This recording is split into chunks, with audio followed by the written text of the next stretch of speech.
Hello, everybody. My name is Solea, and I'm a final year PhD candidate at University of Portsmouth. And today I'm going to present to you some of the things that I've learned while researching online extremism on TikTok, particularly looking at data, tools, and methods. And I'm going to apply this to my research on incels, but it can also be applied to anything else related to extremism and terrorism. Right. So first, I'm just going to introduce myself, learn a little bit about the work that I do. So as Alicia was mentioning, I research the mainstreaming of the incel Black pill ideology on TikTok and YouTube Shorts. So rather than focusing on fringe and niche platforms, I look at these very public platforms to see what type of content they post and what they do. I've also worked on a project at the intersection between, looking at the intersection between the manosphere and the far right on TikTok. And also we just concluded a cross-platform review of terrorist and violent extremism content moderation strategies for the Home Office, looking at a variety of platforms and seeing what they do to, counter this through AI and human content moderation. So I'm kind of trying to pull on, this experience for this presentation, but again, is applied to TikTok as to and to incels. And in terms of methodology, I'm a mixed methods researcher. I have conducted an ethnography, so an online type of ethnography, examining these communities for 3+ years. And I also use multimodal discourse analysis methods, particularly because TikTok and videos and all this type of data, they have a lot of modes that you can analyze, including audio and text and music. And for the comments, I use computational methods, specifically topic modeling. And during my investigation, I have looked at over 60 incel, TikTok and YouTube Shorts accounts, around 1,000 videos, and also their respective comments, which are in the thousands. And just to provide you with some information in regards to how popular these videos and accounts are. So the accounts that I've analyzed have between 1,000 to 32,000 subscribers or followers. And the videos, the views on videos range from 1,000 to 1.6 million. So some have a large visibility and others a smaller one. Right, so first I'm going to start with the need for research on mainstream platforms. So as many of you might know, considerable amount of terrorism extremism research is focused on dedicated platforms, and applying it to incel research specifically, most research is based on subreddits, sometimes defunct subreddits, and niche incel platforms. And platforms like TikTok, YouTube Shorts, and short form content specifically are important to research because they might be a first point of contact with the ideology, especially if they just get a video that's recommended. And we're going to look at how this sort of might happen. And then they engage more and more with these types of videos, and then they migrate to these more niche platforms. This could be a potential way of getting radicalized into the ideology. And they also afford visibility to large and often young audiences. And this is why we also discussed in our 2023 paper, which is the first paper on incels on TikTok. Right, and then researching extremist communities across platforms, in particular mainstream ones, allows for the identification of these pathways of radicalization and platform migration, sort of identifying the links between the platforms. And we're going to see some links today. And also, we need a more holistic view to understand the extremist and terrorism ecosystem. So perhaps also papers and studies that look at across platforms and try to identify the links between them. That's something also that is very much needed within current research. Right, so first I'm going to provide you with a primer to TikTok. Probably you know some of this information, but there's also some additional ones that you might not know. So TikTok was known as Musical.ly and bought in 2018. It's the leading platform for short-form videos, and it has 2 billion registered users in 2024. And for the UK, we have 23 million users as of 2023. Now, as I said before, the audience of TikTok is particularly young. So we have here some data from US, but it's also applicable, very similar to worldwide and UK. So 25% of users are between the ages of 10 to 19, and 22% of users between 20 to 29. So we have a majority of users that are under the age of 30. Now, there is this very interesting report from Ofcom in 2022. They have uncovered that over half to 3 to 17-year-olds, so from the age of 3, in the UK are using TikTok, and up to 1.4 million UK children use TikTok, and they are under the age of 13. And this is important because you must be 13 to open an account. So this just shows that there, no age verification as in many other platforms. But then very young children get exposed to this type of content, and that resulted in a fine as well for TikTok. Now, why is TikTok so popular? It has various affordances, which many platforms have now copied, such as YouTube Shorts. but they used to be, some of the first to do these things. So on TikTok, it's easy to make and publish content, and it also has a high visibility and virality. So you have things like stitching and trends and the hashtags, as well as a very large music library, and that's a key selling point. But also its recommendation algorithm, as you know, once you start to engage with the type of content, you get recommended more and more, and sort of it creates this addiction to that particular type of content and to short form content in general. And then you also have short videos, which, aid in this addiction. So it used to be under 60 seconds, but now it goes over 10 minutes as well. And then we are finally moving to dangers and why we are studying this in this sort of a field. So TikTok has faced criticism for hosting harmful content. So first, misogyny and incel content, particularly our work looking at this on TikTok, but then also general extremism and terrorism. We have hate speech as well, and different types of other types of harm, so self-harm, but also promoting eating disorders to teenagers. So these were all encountered to be, visible on TikTok. And when you think about the statistic we've seen up, there's like 3 to 17-year-olds use TikTok and they see this type of content, that becomes, quite dangerous. Right, so now looking more at the types of data that you can study. So as I said, I'm going to provide an overview of this, but do apply it to incel data to provide an example of that. So of course we have videos, we have traditional videos like motion pictures, but another trend or a typicality of videos on TikTok is the slideshow presentation. So this is used a lot in the incel ideology, but also manosphere and other types of extremism, where they just have slideshows of pictures, and then usually it's graphs or things, pseudoscientific things like Alisa was mentioning, or also their own commentaries, and you have to click to them and you can, read through them. So this has an educational appeal because it's not just a funny video. And we also see the reappropriation of popular trends and challenges, particularly for the traditional types of videos. So they try to use, let's say, a challenge that is very famous outside of the community to sort of bring people in the incel community with a hashtag, right? And using the trends that other creators and children use. And then videos also have rich data in the titles and descriptions. So this will be also very interesting to study. And then we're moving to hashtags and keyword searches. So to find an extremist community, you might use some, search terms. And for me specifically, in September 2022, I tried to use incels, and black pill to find such accounts on TikTok, and I could not find them. They were unsearchable. However, in 23, TikTok changed this. And if you search for incels and black pill needs to be spelled a bit differently, then you do find a lot of content. So it is unclear why they have, kind of like banned it before, but then it sort of came back to it.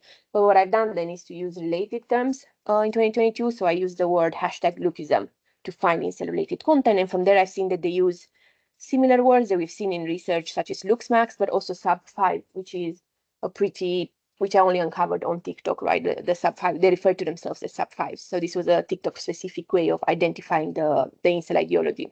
So in this sense, what I want to say is that you might use overt as well as covert keywords, depending on what's available when you look for it. But as you find one video, you're going to see many hashtags there, and you can find more and more, right, that you can sort of use to extend your search for this community. And then we also have the reappropriation of hashtags. We're going to discuss that more on the next slide. Then, of course, we have accounts and comments, so bio description and updates. This was very interesting from a longitudinal point of view, and we're going to see that on the next slide too, where you can just follow these account creators and then change their bio depending on how their beliefs have changed. And so you can sort of see whether they've got out of the community or not. Also links to other platforms. So we have these links and this evidence of platform migration. And of course, comment sections, which we are all familiar with, but also their interactions are quite interesting because a lot of the account creators continually interact with their comment section. And again, you learn more about their beliefs through that. Then we have recommendation algorithms and metrics. So first, engagement metrics as on any other platform, such as followers, views, and likes and shares. These are quite interesting to study and it's easy to get this type of data now through the TikTok Researcher API, which I will mention a bit later. Then also recommendation pathways. So we have the For You page, which is based on your engagement with the platform, you're going to see something that is for you on that particular page. And we're also going to see an example of an odd recommendation that TikTok provides, which is the keyword highlighting recommendation. And I'm going to show a picture of that because it's not that well known. It's kind of a bit weird. All right, and then music. So TikTok has a large library of sounds, and this is also why it is so popular. Because oftentimes on platforms like YouTube, you would not be able to use, at least in long videos, music because you get demonetized. But here you can just use any type of song you want. And I have identified the incel anthem, as I call it, which is the black pill curse. So this was in all the videos, or in the majority of the videos that I was analyzing at the time, but then it got removed. So now the sound has disappeared. But this was definitely helping in the branding of the incel ideology. But then we also have this for other types of extremism or misogynist communities, such as the alpha music. So when we watch, those podcasts with alpha bros, we hear that song. It's like a few songs that are like, they are branding, what's going to go on. And then you also have white power music. So so there are all of these music aspects that are interesting and important. Another type of data, I did not look particularly at this type of data, but you also have TikTok Shop. So to see whether there can be some funding through there, right, to extreme ideologies, TikTok Live, and then the recruitment that I mentioned that does allow. So I've particularly found links to Discord, private Discord servers, also the luxmax.org forum, which is just a forum for incels and Luxmaxers, and also personal websites where users are enticed to buy certain products to support the creator. All right, so now we are going to look at some images to kind of explain and put all of this into practice. So as I said before, we have traditional videos and usually viral clips are used for this. So this is a clip with a serial killer, and we can see that this is through the incel lens. So you have the chat face there, and then also the commentary. Now this one doesn't have that many views and likes, but many of these have, they use these serial killers or these really funny internet sort of memes, and they add their own interpretation to it. And then we also have slideshows. So this is the type of data that I was telling you about. So it's a graph, maybe taken from a research paper, but it's misinterpreted. It might not even be about what they're talking about. Oftentimes they add their own sort of scales and numberings, and they interpret it as they wish, right? And there's no source for the data. You cannot check it. You cannot view the methodology and sort of critically examine it. You just take it as as a fact. And as was previously said, they use this pseudo-scientific appeal and evidence-based misogyny. So with these slides, the misogyny of women, the hatred towards women is justified, and sort of like women are bad, women are malicious towards men, and things of that. Right, and then we see even more attempted being educational. So we have these educational disclaimers. Many of the accounts on TikTok that I've studied, they have this. So this can be, again, for the legitimacy we are mentioning there, but then it's also to bypass content moderation. So one of the accounts was saying, TikTok, this is educational, like they were referring to TikTok, do not remove it, because it's one of their bypasses. So it's, if you say the content is educational, right, you can still allow it, even if it's hate speech or terrorist. So these videos are still present. So I'm unsure whether this has actually worked or TikTok doesn't consider it harmful anyway. But they do use that. And then we also have the use of popular and antithetic hashtags to drive engagement. So here's what I was talking about previously. So we have the For You page, which most TikTok creators use anyway, but it interlinks all these videos with normal quote unquote videos. And then what I found really interesting is that these account creators, they're incels, they're anti-feminist, they're misogynistic. They put the hashtag feminist, radical feminist, safe space. So kind of inviting this type of people. They would not want probably to see this content to come there, for trolling and outrage, as well as feminist, relatables, all of these things, trying to drive engagement, but also cause uproar with those particular communities of feminists. All right, and then here we have some account bios. So as I was saying to you previously, I managed to sort of have a longitudinal perspective to these account creators because I was studying them, observing their accounts for the last 2 years. And some of them basically left the community, then some of them came back. They had really, changes in what they believe because they got a girlfriend or the girlfriend left them. So all of these are really interesting to find, and they post constant updates in the accounts. So that was an interesting part of research to find that. But then we see these recruitment links. So whether somebody asks to follow them on Instagram or to go on Discord.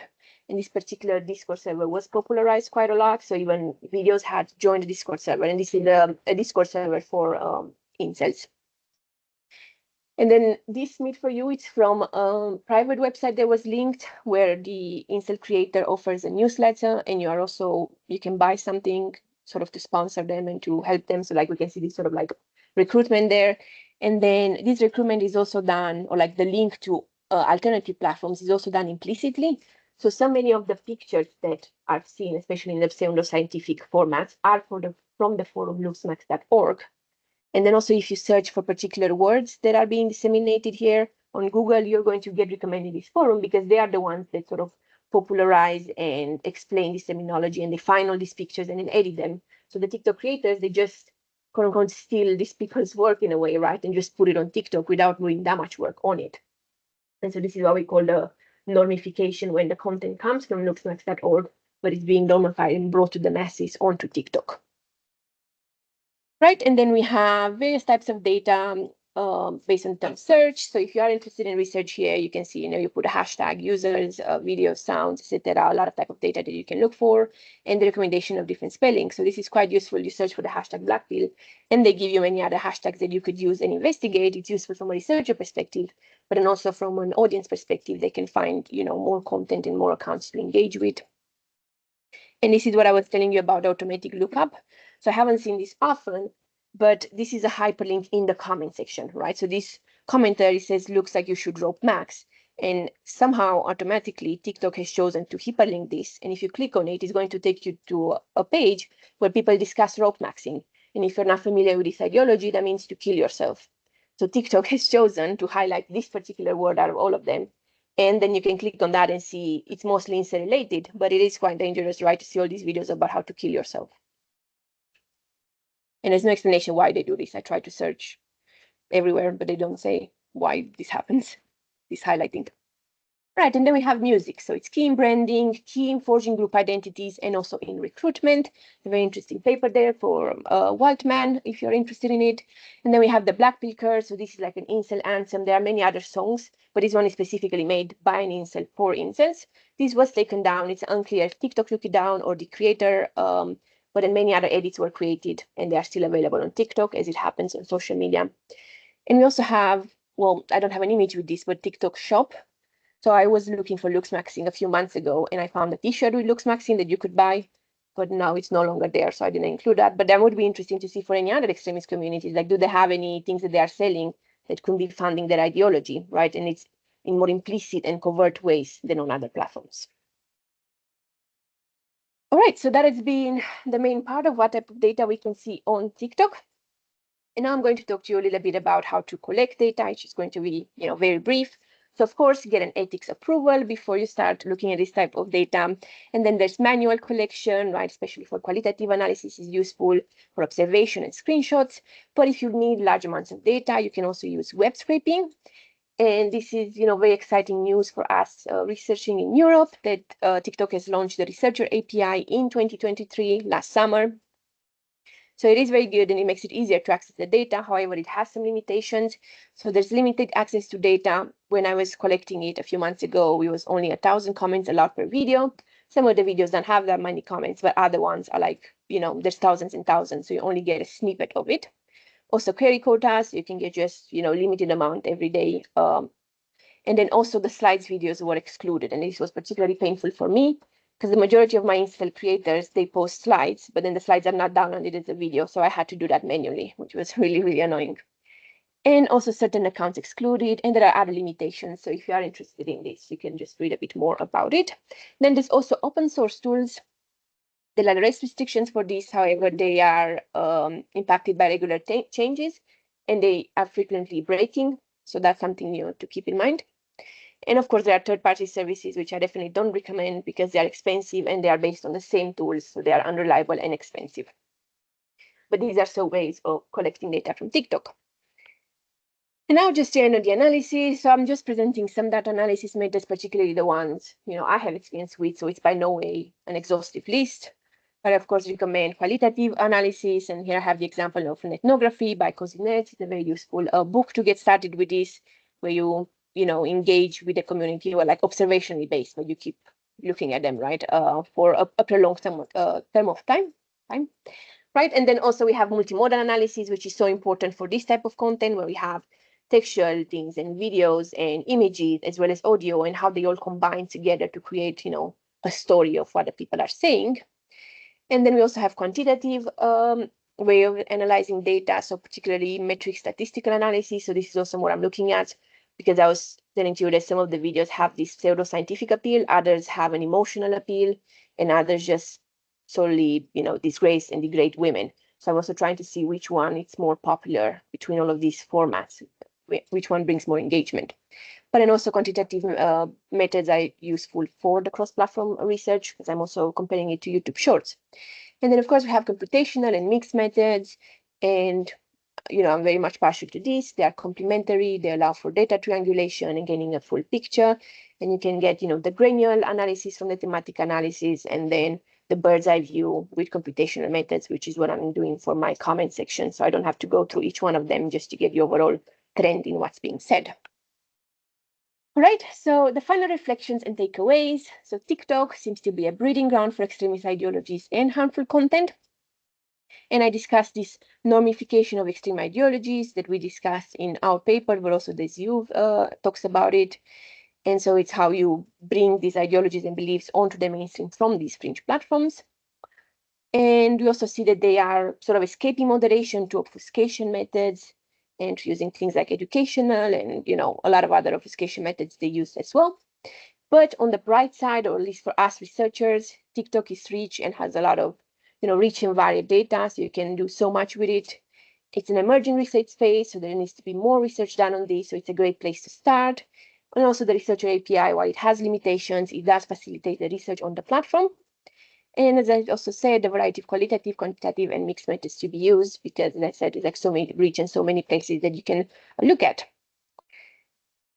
All right, and that has been all. Thank you so much for listening. If you want to read the Incel TikTok paper, it's there, and then also a GNet article about content moderation evasion.